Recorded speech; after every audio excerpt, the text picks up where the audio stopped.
Hello friends, how are you? मजेत ना? असायलाच पाहिजे. Myself mister Narendra Jangale from Gokhale education societies R M Bhat high school Parel. Welcome students. Today we are going to study standard 10th bridge course of mathematics day 19. Now in this 19th day we are going to study two theorems. First one is 30 60 90 triangle theorem and second one is 45 45 90 triangle theorem. These 2 points are there in 19th day. So let us see one by one. So first theorem is 30 60 90 triangle theorem. So what is that theorem? If the measures of angles of a triangle are 30 degree 60 degree and 90 degree, कोई भी अगर triangle दिया है जिसमें measures of that triangle are, एक measure 30 degree है, दूसरा 60 degree angle है, 90 डिग्री है, then that triangle is known as 30 60 90 triangle. Triangle is called 30 60 90 triangle. So in this triangle, what is that theorem? So if the measures of angles of a triangle are 30 60 90, then the side opposite to 30 degree, 30 degree के सामने वाला side जो है that is half the hypotenuse. Hypotenuse यानी 90 के सामने वाला. So side opposite to 30 degree ये क्या है? Half of the hypotenuse. Hypotenuse मतलब जो सबसे बड़ा साइड है राइट एंगल ट्रायंगल में, या अपोजिट टू 90 डिग्री जो है उसको हाइपोटेनस बोलते हैं. So this is the first part. And second part, the side opposite to 60 degree, 60 degree के सामने वाला जो साइड है that is √3/2 times the hypotenuse. So mathematically how can we write? In triangle ABC, in triangle ABC, measure angle A is given 30 degree, angle C is 60 degree and angle B is 90 degree. That means it is 30 60 90 triangle. Therefore by 30 60 90 triangle theorem, what we can write?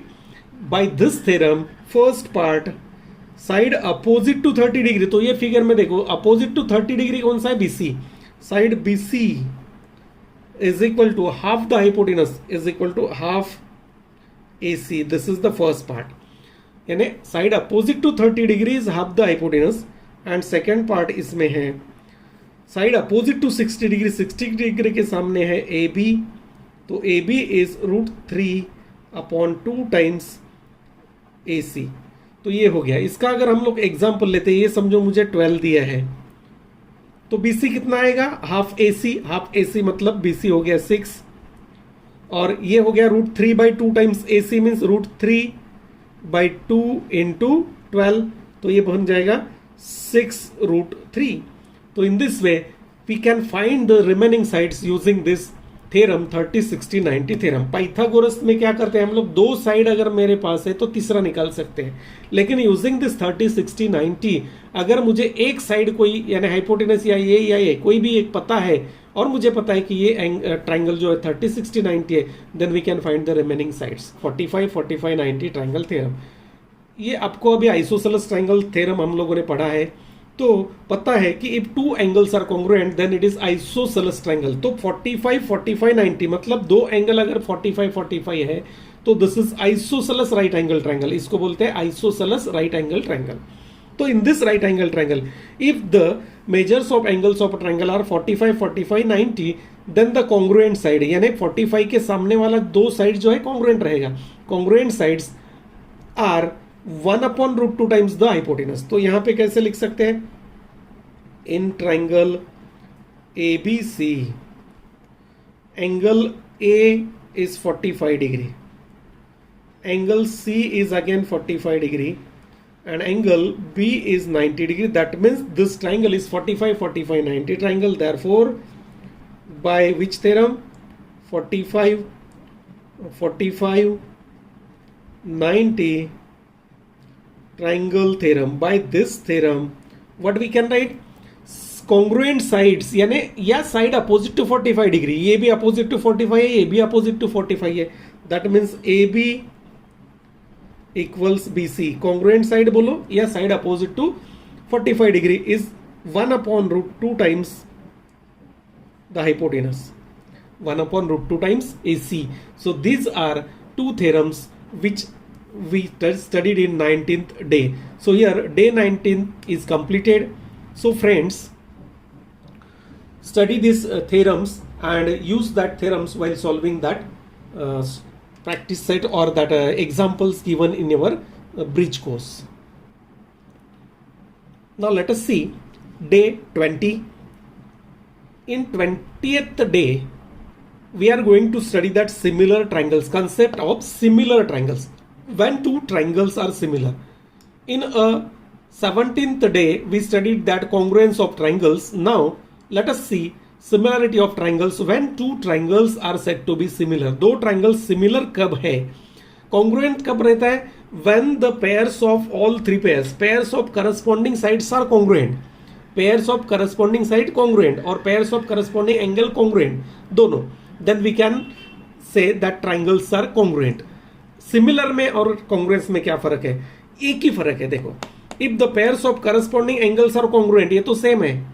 And the pairs of corresponding sides are in proportion. In proportion का मतलब होता है the ratio of the corresponding sides are equal. तो यहाँ पे ये definition हो गया.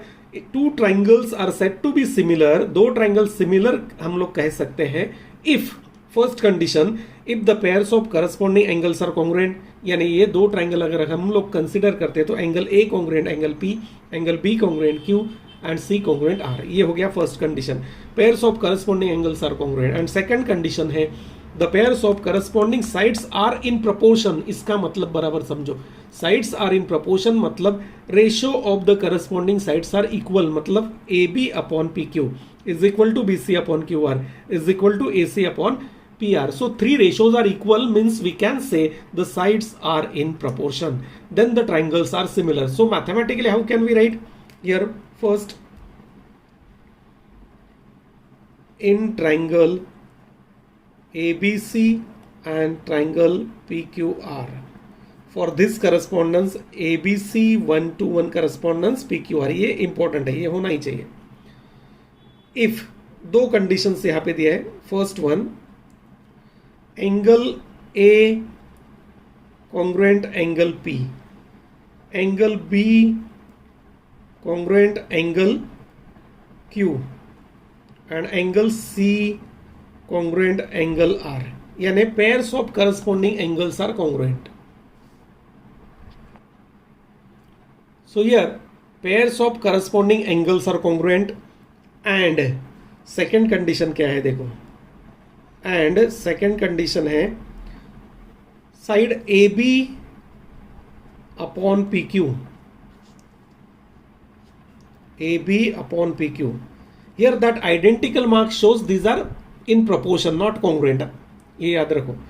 Then second pair B C upon Q R is equal to A C upon P R means corresponding sides are in proportion. ये तीनों ratio equal है तो we can say the corresponding sides are in proportion and therefore we can write triangle A B C. ये similar का symbol है देखो, similar triangle P Q R. So here in this way we study that concept of similarity. Two triangles are similar when the pairs of corresponding sides are in proportion means their ratios are equal and pairs of corresponding angles are congruent. अगर हमें ऐसा दिया है ये दो triangle similar, इसका मतलब क्या लिख सकते हैं हम लोग, their sides are in proportion and the angles are congruent. So here that day 20 study is completed. और let us see 21st day of that bridge course.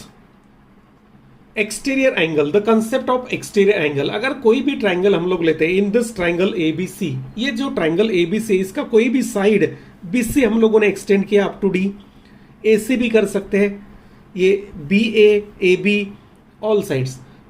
तो दिस एंगल फॉर्म ACD, ये एंगल जो form हुआ है that angle is called exterior angle, इसको बोलते हैं exterior angle. सो eight one point, एक जो वर्टेक्स है यहाँ पे हम लोग को दो एक्सटीरियर एंगल मिलेगा. अगर ये भी एक्सटेंड करते हैं तो यहाँ पे एक एक्सटीरियर एंगल BCE ये मिलेगा. And exterior angles at the same vertex are congruent. Opposite angle हो जाएगा तो कॉन्ग्रुएंट, यहाँ पे दो मिलेगा कॉन्ग्रुएंट, यहाँ पे दो मिलेगा congruent. So this angle is called exterior angle. So here in triangle ABC, angle ACD is called an exterior angle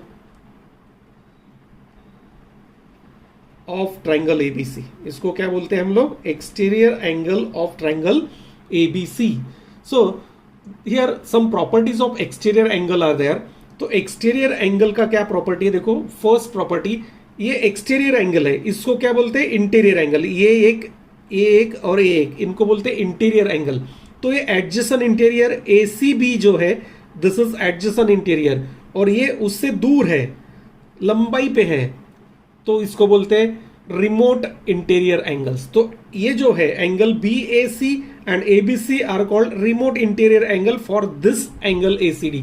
ये एक्सटीरियर एंगल के लिए ये BAC हो गया रिमोट इंटीरियर एंगल, ABC हो गया रिमोट इंटीरियर एंगल, और ये हो गया एडजेसेंट इंटीरियर एंगल. तो यहां पे हम लोग लिख के रखते हैं angle ACB is adjacent interior angle of angle ACD. ACD का उसको बोलते हैं adjacent interior. और ये जो बचा हुआ दो है, जो बचा हुआ दो angle BAC and angle ABC are called, ये दोनों को हम लोग बोलते हैं रिमोट क्योंकि दूरी पे है, इंटीरियर यानी ट्राइंगल के अंदर में है, angles of this exterior angle ACD. तो ये हो गया एक्सटीरियर एंगल, ये रिमोट इंटीरियर एंगल है, adjacent interior angle. Now what is the property of that exterior angle? ये एक्सटीरियर एंगल का एक प्रॉपर्टी है, the major of exterior angle. अगर इसका मेजर हम लोग करते हैं, इसको मेजर करते हैं ACD को, और ये BAC और ABC देखते हो, so measure of this one is always greater then the remote interior angle. So that is the property of exterior angle. क्या है property? Measure of an exterior angle is always greater than the measure of remote interior angle. So here we can write angle ACD is greater than angle ABC, and angle ACD is always greater than angle BAC. So measure of the exterior angle is always greater than the remote interior angle. और third point यहाँ पे है remote interior angle theorem. That is very very important. In so many examples in 10th we have to use that theorem. Geometry में हर बार हम लोग को ये theorem use करना पड़ता है. तो ये थ्योरम क्या है? That theorem is nothing but, ये रिमोट इंटीरियर एंगल थ्योरम क्या है? That is the relation between which exterior angle, measure of exterior angle and measure of remote interior angle. तो ये किसमें का संबंध है, रिलेशन है? ये एक्सटीरियर एंगल का मेजरमेंट और रिमोट इंटीरियर एंगल का मेजरमेंट, इसमें का जो रिलेशन है that is remote interior angle theorem. So what is that theorem? Measure of an exterior angle is equal to the sum of its remote interior angle.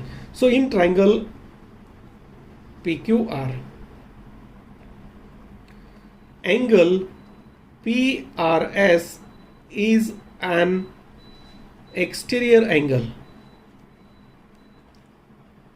तो by remote interior angle theorem हम लोग क्या लिख सकते हैं? देखो, by remote interior angle theorem, ये theorem से हम लोग लिख सकते हैं this measure of angle PRS, that means angle PRS is equal to angle QPR plus angle PQR. That means measure of exterior angle is equal to sum of remote interior angles. ये theorem को हम लोग बोलते हैं remote interior angle theorem. In 10th standard, in so many, in circle, so many chapters we have to use this theorem. So study that theorem properly. Next point is perpendicular bisector theorem. So what is that perpendicular bisector? So first see the concept of perpendicular bisector. This line L is called perpendicular bisector of segment AB if that line divide this segment AB into two equal parts. AM is equal to MB. और line L is perpendicular to segment A B. दोनों बातें यहां पे याद रखना है, that line is perpendicular to A B, इसका मतलब हो गया परपेंडिकुलर, और बाइसेक्ट सेगमेंट ए बी यानी बाइसेक्टर ऑफ ए बी, दो इक्वल पार्ट में उसको डिवाइड करता है, then line L is called perpendicular bisector of A B. So here in this figure, here we can say line L is perpendicular bisector of segment AB. Line L is given the perpendicular bisector of segment AB. तो इसका theorem क्या है, देखो first theorem, if we consider any point P on the bisector, अगर point P bisector पे है तो हम लोग क्या लिख सकते हैं, it is at a equal distance from the end points of that segment. So that is the first part. Every point on the perpendicular bisector is equidistant from the end points of that segment. So every point on P means point P, यहां पे हम लोग क्या लिख सकते हैं, point P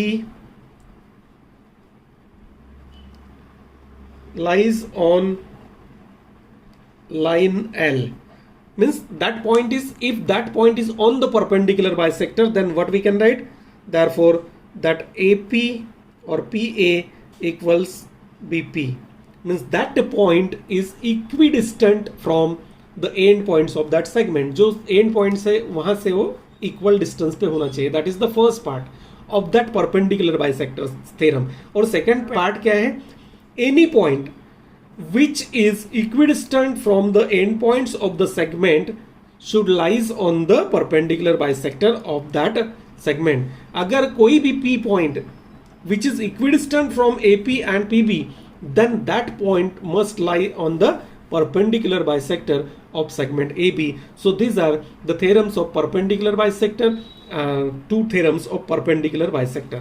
Angle bisector theorem is also there, but here that concept is not given. So angle bisector theorem is same. The point which is on the angle bisector is equidistant from the sides of the angle, and second, every point which is equidistant from the sides must lie on the angle bisector. तो next concept यहाँ पे है median. Median का बच्चों को definition ही पता नहीं रहता है. इन ट्रायंगल ABC अगर मैं वर्टेक्स A लिया तो उसके सामने का साइड है BC and D is the midpoint of side BC. So the segment which joins vertex A and the midpoint of its opposite side is called the median. So definition of median is given here. The segment joining a vertex of a triangle and midpoint of its opposite side is called the median. So here AD is the median. So we can draw three medians. अगर B vertex लिया तो यहाँ पे एक median आएगा, C vertex लिया यहाँ पे एक median आएगा. If we draw all the medians, अगर तीनों median हम लोग यहाँ पे draw किया, देखो ये तीनों, suppose this is BE and CF. So all these three medians are intersect at a same point, and that point is called concurrence, point of concurrence, and that medians are called, these are concurrent. So property of median is given here. All the medians of the triangle are concurrent. Concurrent मतलब एक ही point में से पास होता है. They meet at a single point, and that point is called centroid. उसको बोलते हैं centroid for the triangle. It is denoted by G. G letter से denote करते हैं. And here most important property of that centroid is this centroid G divides the median in the ratio, each median in the ratio 2:1. So that is the property of that median. So here that median and the property of median is completed. Now the last point in a 21st day is properties of sides of a triangle. तो इसमें actually this theorem is there, but ये दो property भी मैं यहाँ पे आप लोगों को बता रहा हूं. इन एनी ट्रायंगल, कोई भी ट्रायंगल में, if two sides are unequal, अगर कोई भी दो साइड अगर इक्वल नहीं है, then the angle opposite to greater side is greater and angle opposite to smaller side is smaller. दो साइड अगर अलग अलग है, अनइक्वल है, तो जो बड़ा साइड है उसके सामने का एंगल बड़ा रहेगा और जो छोटा साइड है उसके सामने का एंगल छोटा रहेगा. That is the first property. Second property क्या बताता है, देखो, if two angles are unequal, दो एंगल्स अगर अनइक्वल है, देन दो एंगल्स अनइक्वल है तो side opposite to greater angle is greater. तो जो बड़ा एंगल है उसके सामने का साइड बड़ा रहेगा और जो छोटा एंगल है उसके सामने का साइड छोटा रहेगा. These are the two properties. And third property, that is the theorem, that third one is the theorem of means properties of sides of a triangle. अगर कोई भी ट्राइंगल हमें ड्रॉ करना है, ये ट्राइंगल के लिए कंडीशन है, we can draw the triangle if this condition is fulfilled. अगर ये कंडीशन कंप्लीट होता है तो ही we can draw the triangle. The sum of any two sides of a triangle is greater than the third side. किसी भी triangle में कोई भी दो साइड का अगर हम लोग सम लेते हैं, then that sum is greater than the third side. So in this triangle, first one, if we then write AB plus BC, this sum is always greater than AC. Second point, अगर मैं दो AB plus AC ये sum लिया, then that sum is always greater than BC. And third point, in this triangle ABC, this AC plus this BC, this sum is always greater than AB. यानी सम of any two sides, कोई भी दो side का अगर addition हम लोग लेते हैं, that sum is always greater than the third side. अगर ग्रेटर है तो ही ट्राइंगल पॉसिबल है, then only the triangle exist, otherwise we can't draw a triangle. So friends, here in this video we studied that day 19, 20 and 21. ये 3 दिन का study हम लोगों ने किया है. So see the video properly and solve the examples which are based on this 3 days in your bridge course. And if you have any doubt, then you can write in a comment box. Friends, if you like the video, please press the like button and subscribe the channel to get the upcoming videos. Thank you.